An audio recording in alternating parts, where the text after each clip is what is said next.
Hola, soy la profesora Samantha Chapa y hoy vengo a explicarles el tema marcos de referencia. Vamos a ver temas como aspectos básicos de los marcos de referencia, antecedentes del problema, elaboración de hipótesis, identificación de las variables, marcos de la investigación, marco histórico, marco teórico y marco conceptual. Vamos a ver aspectos básicos de marcos de referencia. Una de las preocupaciones de los científicos es dar a conocer los resultados de sus investigaciones, pues de ese modo se pueden asegurar que otros pueden utilizar sus descubrimientos en sus propios trabajos o en nuevas aplicaciones tecnológicas en programas de televisión, radio, libros, revistas y noticias que permitan que la gente común y la comunidad científica se entere. Entonces, cada científico pues está preocupado porque sus ideas se den a conocer y asimismo se reconozcan y puedan aplicar mejoras en todas las investigaciones. Tenemos también que el tema del plagio de información es un problema frecuente, ya que consiste en presentar las ideas de otros como si fueran nuestras. Aparte de representar una cuestión de honorabilidad, también es un delito. ¿Cómo debemos reconocer las ideas de otros que usamos en nuestra investigación? Bueno, pues es mediante citas. Mediante citas podrás reconocer las ideas de otros, conocerás distintas formas de citar dentro del texto y sobre todo diversos estilos para referirte a otras publicaciones y documentos. Vas a ver que existen varios modelos de referenciar y de citar para que puedan reconocerse las ideas ya sea tuyas o reconocer las ideas del autor en tu trabajo de investigación. En resultados de investigaciones, por lo general se presenta el resultado de las investigaciones más recientes, es decir, se recomienda que sea de los últimos 5 años. Tienes que señalar el autor, el título del trabajo, el año de publicación, la metodología utilizada y los resultados más relevantes. Cuando estas no existen, se pueden utilizar entrevistas a expertos o documentos que tengan validez para ser considerados como antecedentes. A veces te quedas corto con las bibliografías que tienes o ciertos libros, entonces es un recurso válido que tú puedas hacer entrevistas. Puedes hacer entrevistas a profesionistas para que puedas enriquecer la investigación en tu trabajo y es un recurso válido que puedes usar ya sea para citar y también para ponerlo al final en tu referencia. En cuanto a la revisión bibliográfica, se recomienda que incluyas literatura actualizada, para lo cual puedes consultar libros, artículos, traducciones, investigaciones, documentos y revistas electrónicas, también páginas web y entre otras fuentes especializadas. La revisión bibliográfica resulta relevante acotar que el marco teórico no es una recopilación de citas textuales inconexas, sino una integración coherente, fluida y con aportes de los realizadores del trabajo. Es muy frecuente que cuando estás ya haciendo tu marco teórico tengas muchas citas en las cuales quizá por cumplir con las que te piden empiezas a rellenar. Por lo general en trabajos de investigación te piden 30 referencias. Empiezas a llenar las 30 referencias como un rompecabezas para solamente cumplir o armar el objetivo que te están pidiendo y no tiene congruencia tu marco teórico. Entonces tiene que tener una secuencia que sea congruente, que sea coherente y que esté integrado todos tus aportes en las referencias que tienes al final. Se da mucho en trabajos de investigación que ponen las 30 referencias al final, mas no están citadas en el contenido.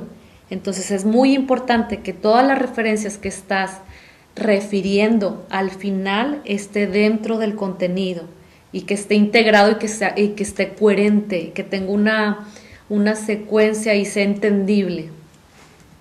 Tenemos modelos de referencias, se le llaman referencias o bibliografías. Vamos a ver que existen 4 modelos. Uno es el MLA, otro es el APA, tenemos a Harvard y tenemos a Vancouver. Entonces, dependiendo el área que vayas a investigar, son los modelos que puedas utilizar. También en tus trabajos de investigaciones es necesario, el profesor te va a guiar y te va a decir qué modelo vas a utilizar. Les pongo unas páginas para que ustedes puedan visitar los sitios y puedan ubicar los modelos, cómo se realiza cada modelo. Cada modelo tiene su propio manual, es muy extenso, entonces ya te tocará verlo y analizarlo al realizar tu trabajo de investigación. Ahorita yo me voy a basar en el APA para que tengas una idea de cómo hacer tus trabajos de investigación conforme a APA. Cuando las citas directas son, vamos a ver que existen 3 tipos de citas. En APA son citas directas, tenemos las citas indirectas, que es parafrasear, y tenemos cita de cita. Vamos a ver primero cita textual o directa. Cuando las citas directas son cortas, es decir, menos de 40 palabras, estas se incorporan a la narrativa del texto que va entre comillas. Vas a poner los datos de apellido, año y página, van a ir entre paréntesis y se separan con comas. Entonces aquí les pongo un ejemplo. En estudios psicométricos realizados por la Universidad de Connecticut se ha encontrado que los niños tienen menos habilidades que las niñas. Abres paréntesis, pones el apellido del autor, el primer apellido, el año 1986, coma, la página, cierras paréntesis, coma, lo que, y continúas tu texto. Entonces, que quede claro que son menos de 40 palabras. Cuando las citas directas constan de 40 o más palabras, estas se destacan en el texto en forma de bloque sin el uso de comillas. Comienza este bloque en una línea nueva a doble espacio, desplazándose con el tabulador 5 espacios a la derecha, y se continúa la redacción a doble espacio. Entonces, si se fijan, hay diferencia entre las que son menos de 40 palabras y más de 40 palabras. Es importante porque de repente a lo mejor podrías tú citar menos de 40 palabras y quizá ya estás pasando el espacio que te piden en más de 40 palabras. Entonces, ejemplo en más de 40 palabras, les pongo aquí Miele, entre paréntesis 1993, encontró lo siguiente. Ahora sí, tienes que pasar espacio. Aquí en el material tendría que estar un poco desfasado, aquí no está, pero ustedes sí lo deben de hacer. Tiene que estar 5 espacios a la derecha para que se vea el texto desplazado, y al final le van a poner la página entre paréntesis, página 276. Todo este párrafo tiene que estar a doble espacio, y luego empiezas el siguiente texto, vas a continuar escribiendo con sangría normal, ¿sí? Para que se identifique que el texto está desfasado cuando es más de 40 palabras. Vamos a la cita que se le llama no textual o indirecta. Se le llama así porque es cuando tú parafraseas. Parafrasear es escribir las ideas del autor con tus palabras. Entonces, el ejemplo que les pongo aquí es Martínez de Sousa, J. entre paréntesis 1999, considera que las tablillas de arcilla son el soporte más antiguo que se le conoce del libro, entre paréntesis página 41. Entonces aquí ya estás parafraseando. Tenemos otra cita que es no textual general. Resume el contenido total de un escrito, va sin comillas y no se agrega el número de páginas. Entonces, aquí esto también se usa, es muy común. Pones Romero entre paréntesis 1993, cierras paréntesis, señala que. O bien si son 2 autores, pones Romeo y Arias entre paréntesis 1994, son de opinión que, y continúas con tus palabras. O bien si son 3 autores, ponemos los 3 autores, Villauto, Rodríguez y Zapata, entre paréntesis 1985, cierras paréntesis, se refiere a. Vamos a cita de cita. Es cuando se menciona un texto citado por otro autor y del que no se ha conseguido el original. La cita debe contener la expresión citada por otra persona. Y aquí les pongo un ejemplo. La enciclopedia se puede definir como aquella obra de referencia que reúne el saber y la experiencia de una determinada clase de sociedad y relaciona los nombres que esa sociedad conoce por artículos o entradas de un artículo. Entonces continúa y al final le pones entre paréntesis Martín, que es el apellido, coma, página 95-96, 1995, citado por Escalona 2001. Entonces aquí es una cita de cita. Cuando tú estás haciendo tus 30, si te piden 30 bibliografías, te vas a encontrar dentro de tus libros que los mismos libros señalan, citan a otros autores.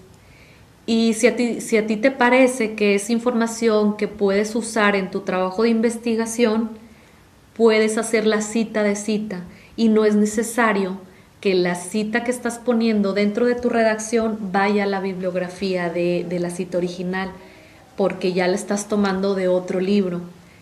Es importante que sí aclares, ¿no? Que pongas John Doe de 1999 citado en Juan del Pueblo 2009. Entonces, es válido que puedas tú agarrar citas dentro de libros que refieran a otros autores. Se le llama cita de cita. Les pongo un ejemplo también que en sus trabajos de investigación tiene que existir cita referencia. Como les dije, todo lo que cites dentro del contenido de tu trabajo debe estar referido al final. Entonces aquí les pongo un ejemplo. Voy a citar, dice, es importante recordar que un buen marco teórico no es aquel que contiene muchas páginas, sino el que trata con profundidad únicamente los aspectos relacionados con el problema. Vincula lógica y coherentemente los conceptos y proposiciones existentes en estudios anteriores.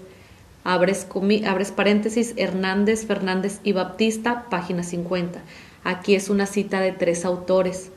Como yo lo estoy citando en contenido, al final voy a poner mi referencia. Y mi referencia conforme a APA va a ser Hernández, R. Fernández, C. y Baptista, P. entre paréntesis 1991. Metodología de la investigación es el tema del libro. México es la ciudad. Editorial. McGraw-Hill. Entonces, así es la manera de cómo debemos nosotros citar y referenciar. Vamos a ver ahora lo que es los antecedentes del problema. Toda investigación debe partir de un problema. Surge en alguna necesidad que tú detectas. Tienes que ser muy específico en los temas de investigación para que puedas desarrollar toda tu metodología. De aquí parte tu investigación. El problema de investigación es el planteamiento de una situación cuya respuesta desconocida debe obtenerse a través de métodos científicos. Ya sea puede ser un descubrimiento o puede ser una mejora. Si tú detectas que existe una mejora, es un problema que puedes plantear para que en tu metodología de investigación surjan las posibles soluciones a esa problemática. Tenemos también que debemos conocer cómo surge un problema de investigación. Un problema de investigación surge de una reflexión sobre la experiencia cotidiana y observaciones del mundo actual, las deducciones, la revisión de la literatura, la consulta de expertos y la exploración de teorías y métodos. Entonces, como te decía, ya tienes el problema, lo reflexionas, deduces las teorías, encuentras debilidades que tenga, deficiencias, empiezas a investigar, revisas tu literatura, empiezas a consultar con expertos y después al final exploras tus teorías y los métodos que vas a aplicar. Tenemos el planteamiento de un problema de investigación que debe admitir, analizar, delimitar y enunciar. Dice, debe analizar porque el avance de la investigación del problema, debes de tener avance en la investigación del problema estudiando información, teoría e investigaciones previas. Debes delimitar el tiempo y el espacio donde se estudiará el alcance, objetivos y sujetos. Enunciar la situación problemática en forma clara mediante una pregunta clara y concreta.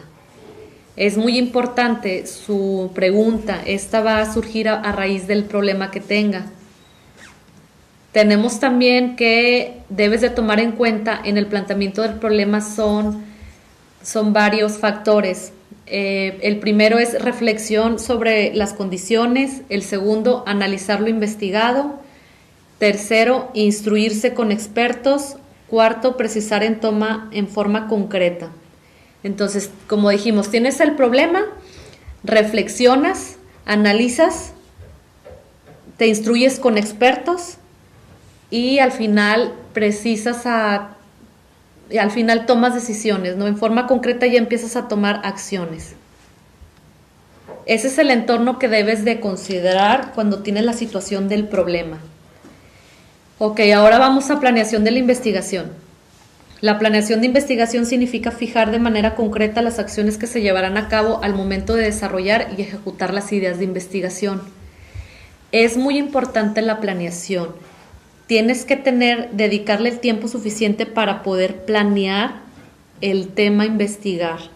Para que puedas tener un buen resultado se requiere de una planeación. Para poder llevar a cabo una planeación es necesario primero establecer una secuencia de las acciones y operaciones a realizar en nuestra investigación, así como pronosticar y determinar los tiempos para su realización.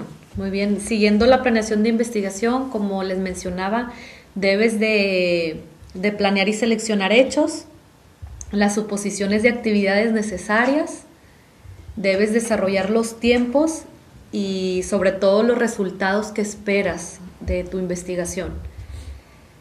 Tienes que ser también objetivo, tienes que especificar de manera generales debe responder el problema de investigación y a lo que se pretende lograr con esta y no a la temática, y debe ser específico. Deben responder a las preguntas subordinadas relacionadas con los elementos básicos de la tesis, fundamentación, teoría, metodología, propuestas. Pueden expresar propósitos específicos para resolver el problema, profundizar en una explicación teórica o desarrollar una nueva explicación sobre situaciones empíricas. También un recurso muy bueno es utilizar la cronografía.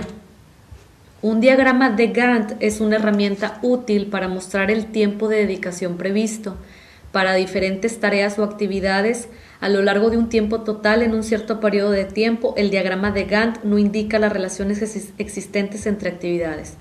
Entonces, todo lo que se mide, todo lo que se controla debe ser medible, ¿verdad? Entonces, de manera que tengas un cronograma, tú puedes estar midiendo y controlando el tema de investigación. Debes de tener tu planificación mediante un calendario y mediante tu cronograma vas estructurando las actividades que debes de presentar y los tiempos en los que deben de estar para que puedas tener un mayor avance y un resultado que estás esperando. Debe de estar planeado y debe de estar medido en tiempos. También otro tema que debes de considerar es el presupuesto de la investigación. Este es muy importante. Tienes que mostrar de manera estructurada el monto de la inversión a utilizarse, señalando los costos de los diferentes aspectos requeridos para llevar a cabo la investigación. Aquí en la diapositiva te pongo un ejemplo de cómo puedes hacer un presupuesto. También debes de tener acopio de los antecedentes del problema. Esto es recolectar datos sobre la situación donde está enfrascado el problema o bien por el punto de vista de quien investiga. Aquí se aclara su origen y la razón de por qué representa una problemática o bien si ya hay investigaciones previas sobre el tema. Aquí en antecedentes del problema también puedes poner lo que es la historia del problema. Supongamos que digamos que puedes, por darte un ejemplo, vamos a decir que quieres incluir las TIC, que es la tecnología de la información en la comunicación. Vas a incluir las TIC en adultos mayores, entonces tú tienes que poner antecedentes de los términos, de cómo proviene la vejez, cómo se desarrolla el adulto mayor, a quienes se le considera las personas de tercera edad, cómo ha surgido la evolución de la vejez, cómo ha surgido la evolución de las TIC. Entonces, de esta manera empiezas a ampliar un panorama y refieres la historia, los antecedentes de la información que tengas. Sobre todo ver la evolución de cómo está cambiando la problemática y cómo se surge ahorita y qué necesidades hay para poderlas cubrir en tu trabajo de investigación. También tienes que tener hipótesis. ¿Qué son las hipótesis? Pues son afirmaciones o suposiciones que hace el investigador respecto al problema de investigación. ¿Qué funciones cumple? Pues direccionar el problema, identificar variables, orientar el uso de métodos y técnicas de obtención de información. ¿Qué clases de variable tienes que usar en tus hipótesis? Pues son independientes, dependientes, intervenientes, extrañas. ¿Qué clases de hipótesis? Pues pueden ser de investigación o nulas, alterna y metodología. Como mencionaba, la identificación de variables son independientes, dependientes, intervenientes, extrañas. Marcos de investigación. Bueno, una vez que tienes ya tu problema, como habíamos hablado, ahora sigue a realizar tu marco teórico. En el marco teórico debes de tener tu historia y debes agregar también con mapas conceptuales, marcos conceptuales. Entonces, ¿qué debe de contener un marco histórico? Como los puse en su diapositiva, debe contener el tema, el problema, la hipótesis, el objetivo, el área de estudio, unidades de estudio y metodología. Todo el marco teórico es la base para que tú puedas desarrollar tu investigación. Si digamos que en una construcción, un marco teórico podría ser los cimientos de la construcción. Tú debes de tener una base bien definida para que de ahí partas y puedas desarrollar tu investigación, tu tesis. Lo que estés trabajando debe tener un buen marco teórico, es la base para que tú puedas seguir con tu investigación. Y si no tienes un buen marco teórico, difícilmente vas a llegar a cumplir los objetivos que estás esperando. En tu marco teórico también nos menciona aquí en las diapositivas que permite que al investigador permite tener una guía para que no se pierda el enfoque, sirve de antecedente o motivo de estudio, indica cómo y cuándo se someterá a comprobación de la teoría a la realidad, permite ampliar el campo de investigación, es un esquema que nace como consecuencia de una investigación con el cual una persona se apoya en la realización de la búsqueda de respuestas y evita ser repetitivo en su investigación. Bueno, el marco teórico, como les dije, debe de haber antecedentes históricos que permitan identificar el contexto. Es necesario que pongas historia acerca del tema para poder ver la evolución que ha surgido y cómo puedo entender la situación de manera que pueda presentar las mejoras que estás esperando. El marco conceptual también es importante, ya que es el plan inicial del desarrollo de un marco teórico que sustenta la investigación a realizar. Incluye no solo los supuestos teóricos de los que parte el investigador, sino también conforma la manera en que el investigador recoge sus datos, los que a su vez determina o establece los límites de las clases de análisis que pueden emplearse. Entonces, mediante tus marcos conceptuales puedes también aterrizar ciertas ideas para que sea entendible lo que estás deseando comunicar. Es muy importante que los incluyas dentro de tu investigación. Y finalmente, para cerrar, les podría decir que la investigación nos ayuda a mejorar nuestros estudios porque nos permite establecer contacto con la realidad a fin de que la conozcamos mejor. La finalidad de esta radica en formular nuevas teorías, mejorar o modificar las existentes. De esta manera podrás incrementar tus conocimientos y sobre todo hacer nuevas aportaciones a la sociedad. La actividad investigadora se conduce eficazmente mediante una serie de elementos que te acercan al objeto al conocimiento y de cuya elección y aplicación va a depender el éxito del trabajo a investigar. Entonces, como les decía, los científicos o ustedes como alumnos deben de aprender a definir de qué manera van a investigar y sobre todo que su investigación genere mejoras y que genere cambios que aporten a la sociedad o a la problemática que ustedes quieren resolver. Y los dejo con una frase para terminar que nos dice el científico Nikola Tesla: El científico no tiene por objeto un resultado inmediato. Él no espera que sus ideas avanzadas sean fácilmente aceptadas. Su deber es sentar las bases para aquellos que están por venir y señalar el camino. Y para finalizar te sugiero que visites los videos que es de Sampieri y que visites también los videos para cómo hacer el marco teórico y citar correctamente. Les puse 3 ligas, visítenlas para que puedan aterrizar todo lo que les mencioné aquí como teoría. En los videos ustedes van a poder tener un mayor panorama del tema. Espero que les haya servido y que puedan ustedes elaborar fácilmente sus trabajos de investigación comprendiendo los marcos de referencia que hoy les vine a explicar.